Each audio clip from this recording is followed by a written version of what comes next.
Good evening. Even the most level-headed among us can be prone to the occasional superstition. We touch wood for luck. We step into a busy road rather than walk under a ladder. And we get that slightly uneasy feeling on Friday the 13th. All very mild compared to the story we tell tonight of the terrible curse which some believe lay in wait for over 3,000 years. Is it all fevered imagination? Or has it left too many tragic events in its wake to write off as coincidence?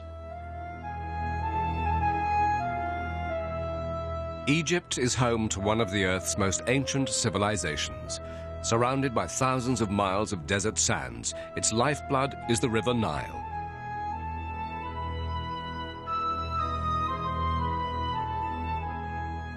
The priceless treasures of King Tutankhamun. Filling his tomb and antechambers are objects of breathtaking beauty.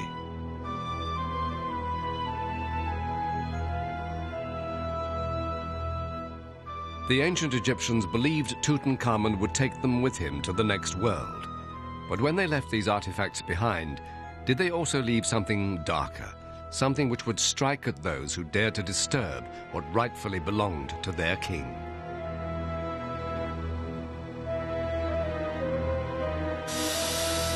I see disaster, something evil.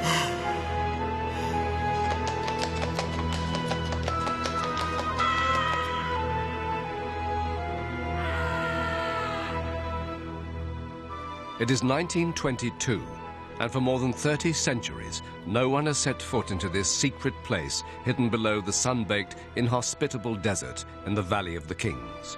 But the sands of time are running out.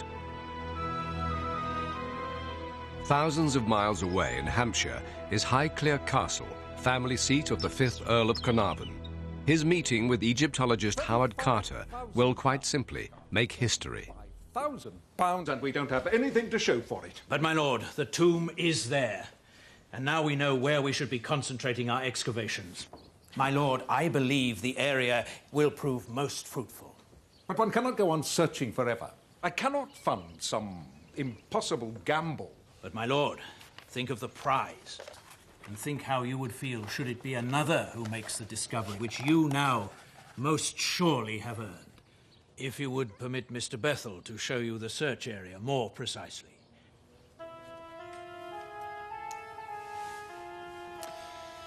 The Valley of the Kings. Yes, my lord. The East Valley.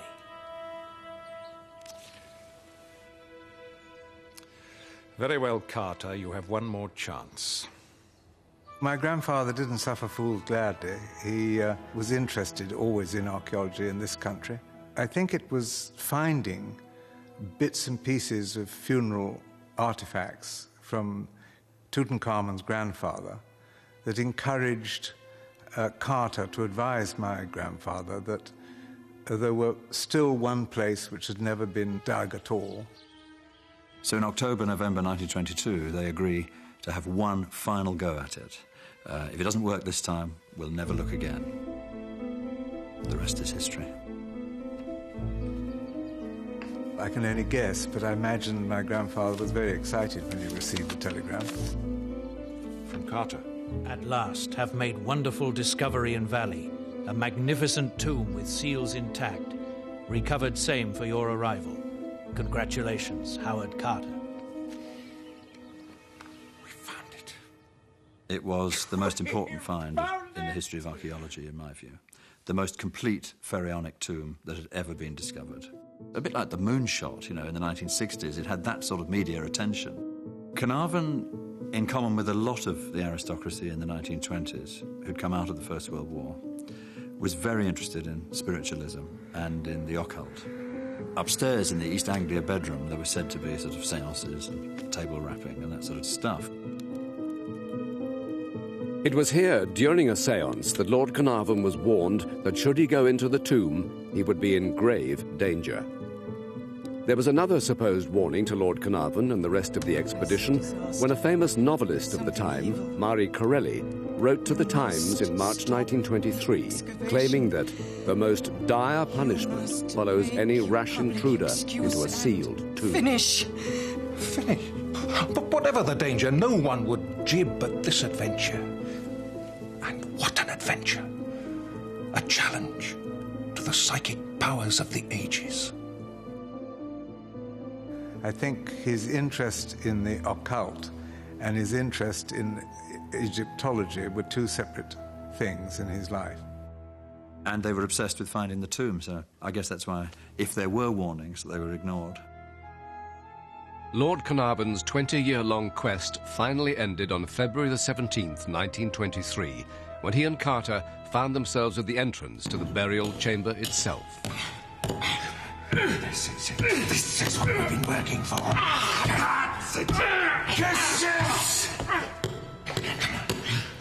If he goes down in that spirit, I give him 6 weeks to live. Arthur Weigel was an ex-Egyptologist employed by the Daily Mail. So he started producing various stories, amongst which the story that Carnarvon went into the tomb with a broad grin on his face, and Weigel said, if he has that attitude, I doubt whether he'll last 6 weeks. And this is what we've been working for. Yes, yes, yes! Come. Huh? Can you see anything? Wonderful things. And when they realised the seals weren't broken, the doors of the shrine were sealed with Tut's seal. That was the moment they knew there was something inside. Carnarvon must have been fantastically excited. Almost blew a fuse. Oh, my Lord. When the news of the dig reached the papers, and it was the first peacetime mass media event of the 20th century, someone wrote to the papers and said that when Carter first found the tomb, there was a curse in hieroglyphics. Fabulous stuff. Death comes on swift wings to he who disturbs the Pharaoh's rest.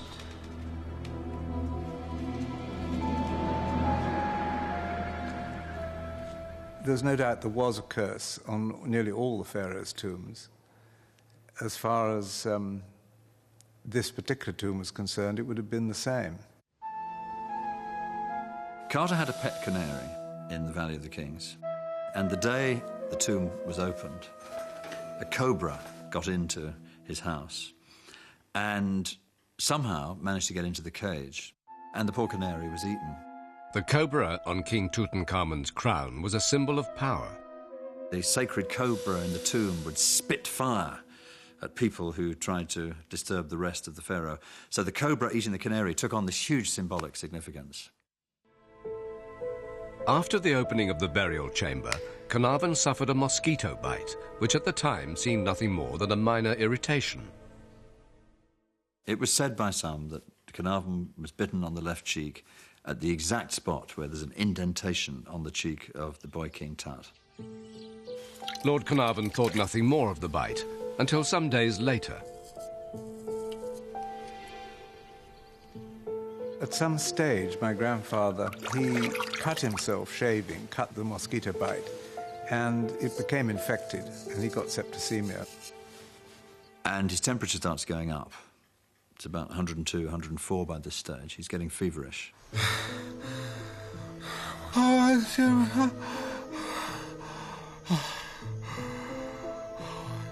My father heard of my grandfather being very unwell as a soldier in India in the 7th Hussars, and he got permission to travel as fast as possible.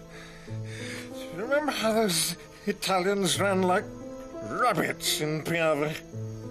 Oh, yes. Dear Papa, they did. They did. We should have shelled them and shot them like rabbits. Yes. I'm sure you're right.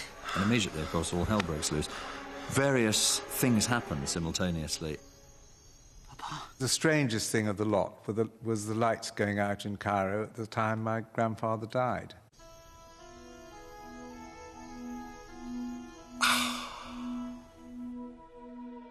There was no answer to it, and therefore it's still a mystery, unsolved. My grandfather, Jack Russell, which he'd taken with him on all his other visits, and this time he'd left here at Highclere. At the same time, allowing for time change, let out a howl in the housekeeper's room and died. Was it King Tutankhamun announcing his revenge? I think the incident with the dog is suggestive, because, of course, the Egyptians worshipped a god in the form of a dog, Anubis, the jackal god, and Anubis was a god of embalming, and he was also a god that guarded the corpse. There's a magnificent statue of Anubis that was found in the tomb. Isn't it a strange coincidence that a dog dies at the same time as Lord Carnarvon, when there's a dog in the tomb of Tutankhamun keeping guard? When my grandfather died, they tried to speak to him across the river, as one might say. During a séance shortly after Lord Carnarvon's death, his son received a warning from him never to go into the tomb of Tutankhamun. Lord Carnarvon was laid to rest here at Beacon Hill, overlooking his beloved Highclere Castle, and his Jack Russell Terrier was buried with him. The fifth Earl's son never went into the tomb and was reported as saying that he would not accept £1 million to do so. The current Lord Carnarvon has also stayed well away, despite several invitations.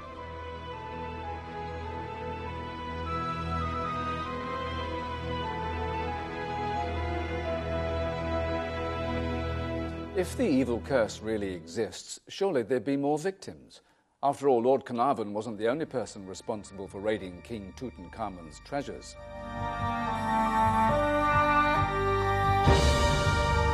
The discovery of King Tutankhamun's tomb was the most significant find in archaeological history.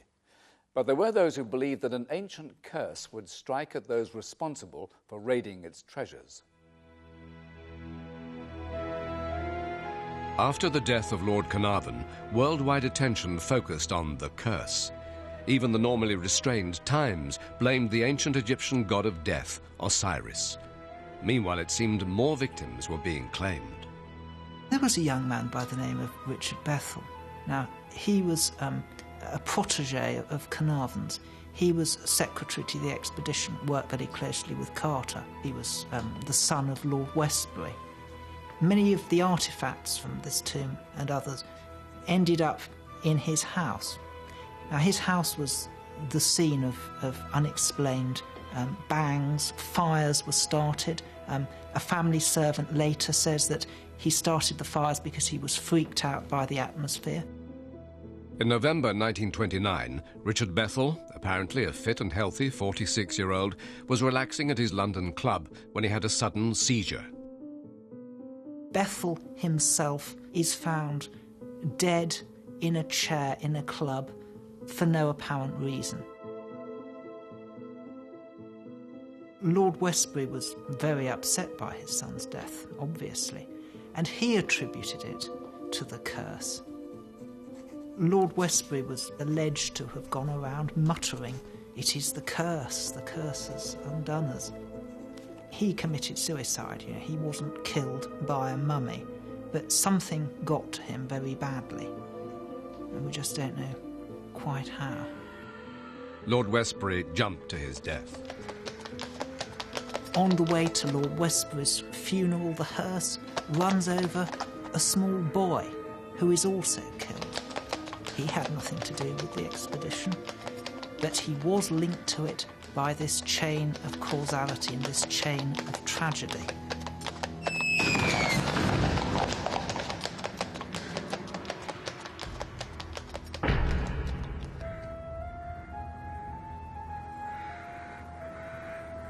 If the curse really existed, wouldn't it also have hit Howard Carter?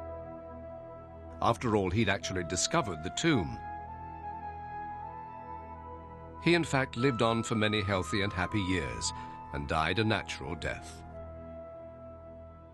Now, of course, one of the main things that the skeptics always say when you bring up the subject of the curse is, oh, well, Carter was in charge of the expedition. He lived until 1939 for another 16 years. But I don't think he came off scot-free. He did not have the sort of career of success and professional esteem that you would expect from someone who had made the greatest archaeological discovery of the 20th century. Very few people turned up to his funeral. He was buried in a very small grave. Just because a dog doesn't bite everybody, it doesn't say it doesn't bite somebody. One coincidence, fine. Two coincidences, fine. But what we have in this case is a whole group of different sets of coincidences that all seem to cluster around this one tomb and this one excavation. And then, of course, Lord Carnarvon's family was struck by a tragedy as well. His half-brother, Aubrey, died in a fit of insanity. His half-sister was bitten, rather coincidentally, by an insect, and that became infected, and she died. And then there was Lady Carnarvon, Almina, who was a Rothschild's heiress, a rich woman, you would think. But she dies penniless in a bedsitter. Numerous film and television companies have made dramas and documentaries about King Tutankhamun. Almost all have been riddled with disaster. If somebody offered me £1 million, I would not go back to Egypt ever again. There was too many things going wrong, and it was really freaky. Everything went wrong. Trevor Smith trains animals for film productions around the world, including a drama shot this year set around the Tutankhamun story. Everything went wrong it possibly could do. We had to take some Saker falcons and fly them in the desert. And even on the day, they took 3 days finding the location. And on the day, my man went violently sick, so we couldn't film there. When we eventually did find a location, terrific sandstorms blew up and we couldn't film. So at the end of the day, it was just a total nightmare.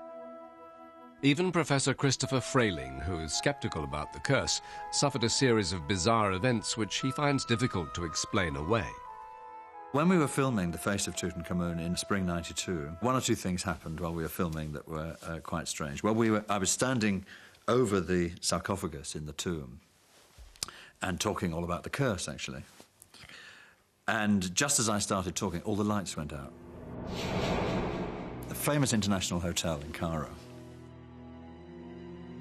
I got into the lift on the 26th floor with the producer, and there was a loud crack, followed by swish, swish, swish, and we started shooting down the lift shaft. And some sort of braking system was pushing outwards, and eventually it got stuck, lodged in the shaft, just below the lower basement. And I realised at that moment we had fallen down the lift shaft. I didn't look up to see if King Tut was there with a hacksaw, and I threw up, actually, all over the car. I suddenly realised, Christ, I've nearly died. Peter Graham Scott was the producer of The Curse of King Tutankhamun's Tomb, a film which was supposed to star Ian McShane and was made in 1979 and 80 as part of a lavish co-production to be shown in America. When we started filming, we had some very simple shots to do of Ian McShane as Carter. We were going to do a shot where he drives up. He was pressing the accelerator instead of the brake. It shot him over the cliff. The car hit the ground and he trapped his leg and it broke pretty badly. But then we had the terrible problem of who is going to play the lead, because Ian was going to be out of action for 4 months. It might well have been something connected with the fact you should not disturb the dead. Here at St Mark's Graveyard in the Oxfordshire village of Blackburton are buried 2 members from 99 Squadron based at RAF Brize Norton. It was their job to fly Tutankhamun's treasures to an exhibition at the British Museum in London. In January 1972, I was the loadmaster on a flight from Brize Norton to Cairo to collect the relics of Tutankhamun. I was the senior technical officer of the trip. The captain held a secret envelope and was told to open it up at a certain time over the Mediterranean. Pick up Tutankhamun artifacts, as detailed below from Cairo Airport. Maintain absolute security at all times. I was the co-pilot. My memory of the load was a pile of tea chests sitting on the ground outside the aircraft with one solitary Egyptian soldier sitting on top of them with a .303 rifle and a cigarette in his mouth. Didn't seem all that important, not to them anyway. The value of the cargo we had on board this time was certainly the greatest that I've ever had on board. At 150 to 200 million pounds, you'd have to go a long way to beat it. There was a few cryptic remarks, of course, about the curse, which was bound to happen, but nobody really kind of took it any serious, and nobody certainly was worried about it. The relics on board included Tutankhamun's 22-carat gold death mask and his coffin. 4 or 5 of us were playing cards, and the reason we played cards because we were totally bored. That was all it was, and we lost complete the fact that we were sat on the gold mask. That had no longer any relevance anymore. It was a box for us to playing cards on. We all stood up, had enough, and that's when I stood up and kicked the box and said a stupid childish remark. I've just kicked the most expensive thing in the world. I do remember kicking the box with my left foot. And, of course, a couple of years later...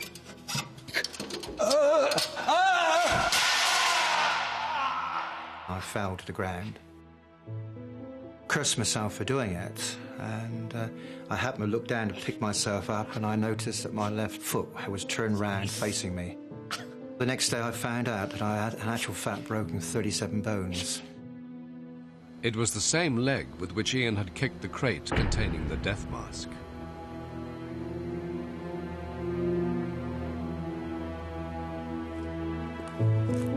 But the RAF medical people have surveyed me again, and I've got an 80% disability due to the injury alone. The future isn't exactly rosy for me, but at least I'm still around. Crew member Jim Webb's house was destroyed by fire, and Captain Rick Lorry died a year later.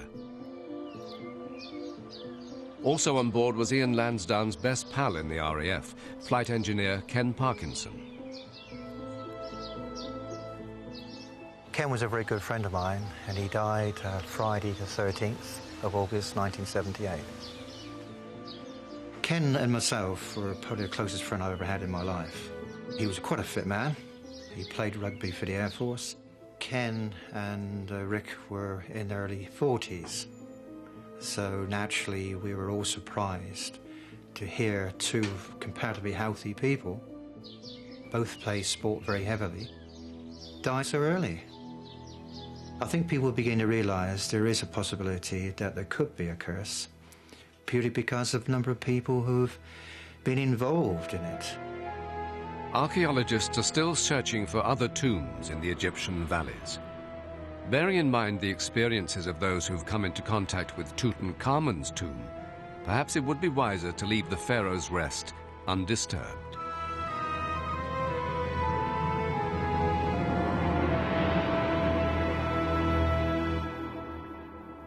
Just for the record, shortly after we began production on this particular programme, our researcher was struck down by a sudden and inexplicable illness. It was the first time he'd had to see a doctor in 20 years. All he needed was to take a few pills and keep away from ancient tombs. I think I'll go home now. Good night.